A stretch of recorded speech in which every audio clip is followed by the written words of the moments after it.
Hey, what's up everybody? I wanted to do an unboxing video. I've never done one before, but I got this new little Forney Easyweld welder, and I thought, shit, why not let other people know about it and, you know, just kind of what it looks like. I guess whenever you're taking up, that's what an unboxing is, right? So you can kind of like really prepare yourself for what you're buying, I guess.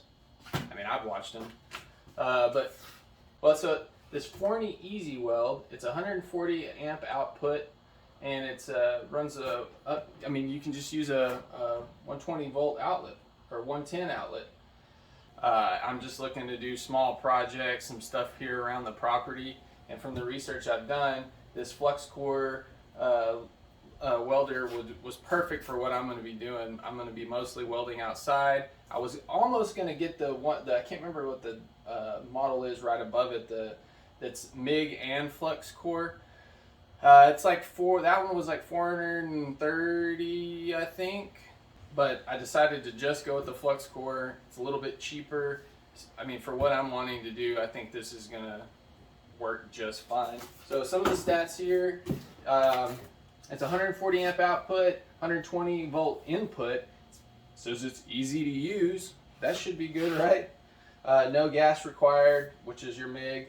It's portable, obviously, torch wrap. Anyway, let's open it up, see what it looks like.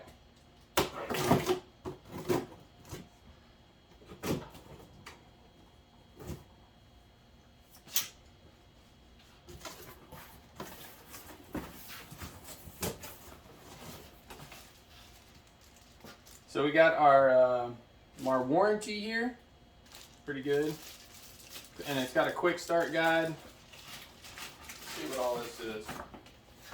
So stop, do not return to the store, blah blah blah. Operating manual, pretty cool. Obviously you're gonna need that. Looks pretty detailed. I mean, but what it's supposed to be, this is supposed to be a super user-friendly welder. But it looks like you got your quick start guide here, and all your different languages as well, just to get you going pretty quick. Let's get it out of the box. I might actually set it down on the ground and then lift it back up here. Alright. Good size, it's not heavy. Your clamp. Looks pretty cool. I like the color green. I know that kind of gets a bad rap with some of the Harbor Freight. You know, people don't like the green because it's associated with...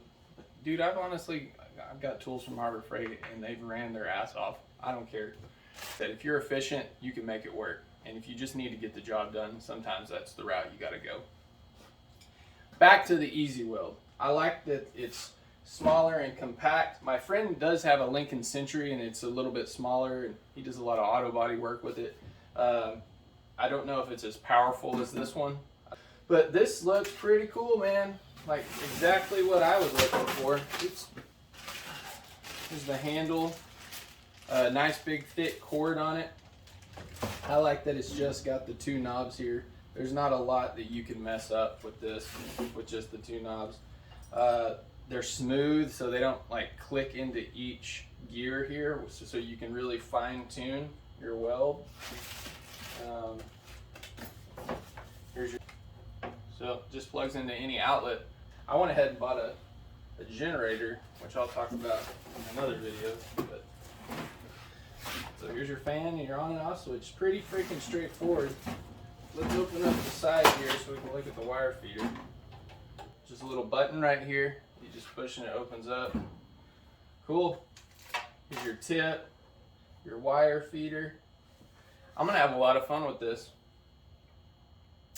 I don't think that this should be a very detailed and long video. I don't like whenever it's just overkill. So this is like, it's got some setup charts on here. So I think I'm just gonna go ahead and call it right there. That's a pretty good unboxing video if you ask me. It's my first one, but we unboxed it and looked at it. This is what you're gonna get if you buy this product. I will update at some point here in the future once I've done some projects with it and let you know how I like it.